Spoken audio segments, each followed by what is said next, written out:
हाँ जी, वेलकम है आप सबका अपने यूट्यूब चैनल स्टडी ऑन मंच शिक्षा हब पर। अपनी आज नेक्स्ट MCQ सीरीज़ है इकोनॉमिक्स की। लेट्स स्टार्ट करते हैं। फर्स्ट क्वेश्चन है अपना, what does capitalism refer to. ठीक है, पूंजीवाद का क्या अर्थ है। फर्स्ट ऑप्शन है द यूज़ ऑफ मार्केट, बाजार का उपयोग, the government ownership of capital, पूंजी पर सरकारी स्वामित्व, private ownership of capital goods, पूंजीगत वस्तुओं के निजी स्वामित्व, private ownership of homes and cars, घरों और कारों का निजी स्वामित्व। ठीक है, तो इनमें से कौन सा आएगा। कैपिटलिज्म में मैंने आपको क्या बताया था, किसकी प्रधानता होती है। प्राइवेट सेक्टर की प्रधानता होती है ना कैपिटलिज्म की। इसको क्या बोलते हैं, मार्केटिंग इकोनॉमी भी बोल देते हैं हम, फ्री इकोनॉमी भी बोल देते हैं। ठीक है, तो इसका आंसर क्या आएगा अपना third option, private ownership of capital goods. ठीक है, थर्ड ऑप्शन इसका आंसर आएगा अपना, पूंजीगत वस्तुओं की का निजी स्वामित्व। ठीक है, नेक्स्ट क्वेश्चन है, what does the law of demand mean. मांग का नियम का क्या अर्थ है। ठीक है, पहला ऑप्शन है जैसे ही मांग की मात्रा बढ़ती है कीमत बढ़ जाती है। नहीं, ऐसा नहीं होता। ठीक है, जैसे ही कीमत बढ़ती है मांग की मात्रा बढ़ जाती है। नहीं, ये भी नहीं आएगा। सेकंड ऑप्शन में गलत है, जैसे ही कीमत बढ़ती है मांग की मात्रा गिर जाती है। और चौथा ऑप्शन है जैसे ही आपूर्ति बढ़ती है मांग बढ़ती है। नहीं, थर्ड ऑप्शन आएगा कि जैसे जैसे अपना प्राइस बढ़ेगा तो मांग नीचे आ जाएगी, और अगर प्राइस नीचे आएगा तो मांग बढ़ जाएगी। ठीक है, ये लॉ ऑफ डिमांड हमें बताता है।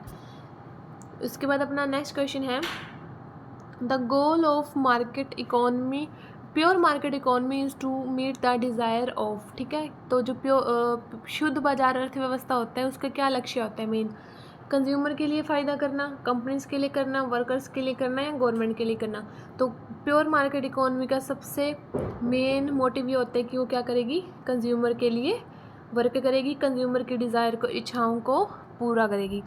ठीक है, उसके बाद अपना नेक्स्ट क्वेश्चन है, which of the following is an example of agriculture support program. ये मैंने आपको कल भी थोड़ा सा बताया था। एग्रीकल्चर स्पोर्ट प्रोग्राम आप कह देते हैं ना कि गवर्नमेंट ने सब्सिडी वगैरह दे रखी है एग्रीकल्चर में, या फिर हम गवर्नमेंट सेलर में जाके अपनी गेहूँ वगैरह बेच कर आते हैं।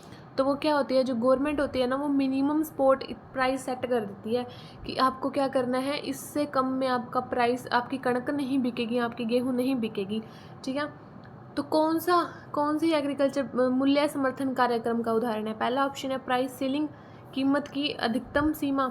नहीं, अधिकतम सीमा नहीं सेट कर सकती वो, क्योंकि अधिकतम सीमा का मतलब ये होता है कि सेलर, बेचने वाला कितनी अधिकतम ले सकता है। ठीक है, बेचने वाला कितनी अधिकतम लेगा, तो ये नहीं है। इसके अंदर क्या होती है, ये देखो मैं आपको डायग्राम पे दिखाती हूँ। आपका इक्विलिब्रियम प्राइस ये है। ठीक है, लेकिन गवर्नमेंट क्या सेट कर देती है कि आप अधिकतम सिर्फ इतना प्राइस ले सकते हो, इतना ले सकते हो। तो ये इतना प्राइस लेने से जो इतनी ये सारी डिमांड है ये क्या होगी, एक्स्ट्रा होगी, एक्सेस डिमांड होगी ना, तो ये शॉर्टेज आ जाएगी, यहाँ पर शॉर्टेज आ जाएगी, ये नहीं आएगा ऑप्शन। नेक्स्ट है ए प्राइस फ्लोर। ठीक है, प्राइस सीलिंग आपको समझ आ गया कि अधिकतम सीमा सेट कर देती है, वो किस में होती है, इक्विलिब्रियम प्राइस से नीचे होती है। ठीक है, संतुलित मूल्य से नीचे होती है। और जो प्राइस फ्लोर होता है, जो अपना प्राइस फ्लोर होता है वो संतुलित मूल्य से ऊपर होता है। ठीक है, ये देखिए, ये अपना इक्विलिब्रियम प्राइस था, संतुलित मूल्य था, जो सरकार है वो क्या सेट कर देगी, ऊपर सेट कर देगी, जिससे क्या होगा, हमारी जो सप्लाई सरप्लस ज़्यादा हो जाएगा या सप्लाई ज़्यादा हो जाएगी, और जो लोग हैं उनको न्यूनतम इतना मिल जाएगा। ठीक है, कीमत की एक मूल्य तल। ठीक है, तो ये क्या है, सरकार की कौन सी प्रैक्टिस है, कल भी मैंने कहा था प्राइस फ्लोर। ठीक है, एक मूल्य तल। ठीक है, ये क्या है, सरकार की एग्रीकल्चर कृषि मूल्य समर्थन का एक कार्यक्रम है, जिसमें सरकार क्या कर देती है, संतुलित मूल्य से ऊपर प्राइस सेट कर देती है, और उस प्राइस पर उनकी चीज़ें या वस्तुएं खरीदती है, या फिर बाजार में अलाउ करती है कि इससे कम नहीं खरीदें। ठीक है, तो इसका आंसर आएगा ए प्राइस फ्लोर। नेक्स्ट क्वेश्चन है, dash is one who consume goods and services for the satisfaction of their wants. ठीक है, वह जो अपनी आवश्यकताओं की संतुष्टि के लिए वस्तुओं और सेवाओं का उपभोग करता है। तो कौन करता है, उपभोक्ता उपभोग करता है। तो इसका आंसर सीधा सीधा हमें पता ही है क्या आएगा, उपभोक्ता। ठीक है, कंज्यूमर। ठीक है, इसका आंसर आएगा अपना उपभोक्ता, कंज्यूमर। उसके बाद है अपना next question, saving and investment are activity. ठीक है, सेविंग एंड इन्वेस्टमेंट कौन सी एक्टिविटीज़ है। उत्पादन की है, खपत की है, आर्थिक है या गैर आर्थिक है। तो सेविंग में भी क्या होता है, हम पैसे का लेन देन करते हैं, और इन्वेस्टमेंट में भी क्या होता है, मनी इन्वॉल्व है, पैसा इन्वॉल्व है। तो ये कौन सी गतिविधियाँ होगी, कौन सी गतिविधि होगी, होगी अपनी इकोनॉमिक गतिविधि होगी, ठीक है। उसके बाद में नेक्स्ट क्वेश्चन है, economic activity is the study of Mankind in the ordinary life of business. This definition was given by. आर्थिक गतिविधि व्यवसाय के सामान्य जीवन में मानव जाति का अध्ययन है। यह परिभाषा किसके द्वारा दी गई थी? अल्फ्रेड मार्शल द्वारा, रॉबिन्स द्वारा, पीटरसन द्वारा या उपरोक्त में से कोई नहीं। तो ये जो मैनकाइंड वाली थी ना, सामान्य जीवन में मानव जाति वाला अध्ययन, ये हमेशा अल्फ्रेड मार्शल आएगा, ठीक है। एक उसने सामाजिक कल्याण वाली दी थी, ठीक है। तो इसमें आप ऑप्शन कौन सा टिक करोगे? अल्फ्रेड मार्शल, ठीक है। अल्फ्रेड मार्शल ने ये स्टेटमेंट दी थी, ठीक है, ये कथन दिया था। उसके बाद है अपना नेक्स्ट क्वेश्चन, हाँ, विच of the following is not one of the limitation of statistic. अब स्टैटिस्टिक क्या होता है? स्टैटिस्टिक होती है सांख्यिकी, ठीक है, सांख्यिकी, ठीक है। इसका मतलब क्या होता है, इसके अंदर इकोनॉमिक्स में एक सब्जेक्ट भी होता है ये, ठीक है, जिसके अंदर क्या होता है, सारा का सारा डाटा न्यूमेरिकल फॉर्म में किया जाता है, ठीक है। गणित फॉर्म में सारा का सारा डाटा कन्वर्ट किया जाता है। जितने भी अपना जितना भी इकोनॉमी में जितना भी वर्क होता है, जितने भी सेंसस क्रिएट होते हैं, जो भी पॉपुलेशन रिकॉर्ड होती है, जो भी हमारी आय का काम होता है, वो सारा स्टैटिस्टिक के थ्रू होता है, सांख्यिकी के थ्रू होता है। सो ठीक है, इसकी कौन सी कमी नहीं है? सबसे पहला है इसका option, statistic study numerical facts only. ये इसकी कमी नहीं है, ये तो इसके विशेष है, क्योंकि इसके अंदर बात ही यही करते हैं, इसके अंदर हम सांख्यिकी के अंदर संख्यात्मक चीज़ों की ही बात करते हैं, तो इसकी कमी नहीं है। दूसरा ऑप्शन क्या है, statistical results are true only on average. सांख्यिकीय परिणाम केवल औसत पर सत्य होते हैं, औसत पर ही सत्य होंगे, क्योंकि इतनी बड़े जनसंख्या में हम एवरेज ही लगा सकते हैं, बिल्कुल एग्जैक्ट डाटा नहीं निकाल सकते, बिल्कुल एग्जैक्ट नहीं लगा सकते। हम उस डाटे के आसपास पहुंच जाते हैं कि हाँ, इतनी हमारे देश की इनकम है, इतनी हमारे देश में जनसंख्या है, हाँ, इतनी हम ग्रोथ कर रहे हैं, ठीक है। तो ये भी उसकी कोई लिमिटेशन नहीं है। तीसरा आ जाता है, हेट्रोजीनियस डाटा इज़ रिक्वायर्ड, ठीक है। विषम डाटा की आवश्यकता होती है। एक होता है होमोजीनियस, एक होता है हेट्रोजीनियस। होमोजीनियस का मतलब होता है समान डाटा लेना, हेट्रोजीनियस का मतलब होता है अलग अलग, ठीक है।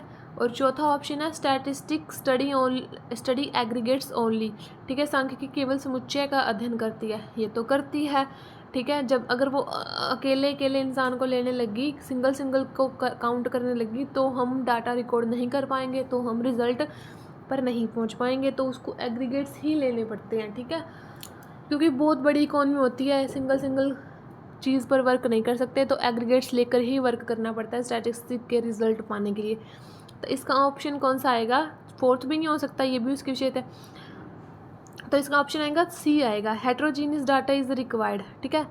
जो पहली, दूसरी, चौथी है ना, ये तो है इसकी कमियाँ, ठीक है, कि वो सिर्फ न्यूमेरिकल फैक्ट्स पर काम करती है, ठीक है, कि सिर्फ एवरेज रिजल्ट देती है, कि वो सिर्फ एग्रीगेट पर वर्क करती है, ये इसकी कमियाँ हैं। जो तीसरी है ना, ये इसकी विशेषता है कि इसको हेट्रोजीनियस डाटा चाहिए, ठीक है। सॉरी, पहले मेरे मुंह से गलत निकल गया था, लेकिन जो फर्स्ट, सेकंड और फोर्थ है ना, वो तो है इसकी कमियाँ, और जो थर्ड है वो है इसकी विशेषता, ठीक है। तो ये उसकी कमी नहीं है कि उसको हेट्रोजीनियस डाटा चाहिए, विषम डाटा चाहिए। तो इसका आंसर क्या आएगा? Third option. इसके बाद है next question, which one of the following is not considered as important for statistic. निम्नलिखित में से किसे सांख्यिकी के लिए महत्वपूर्ण नहीं माना जाता है, ठीक है। ये क्वेश्चन तो भैया कर लिया आपने।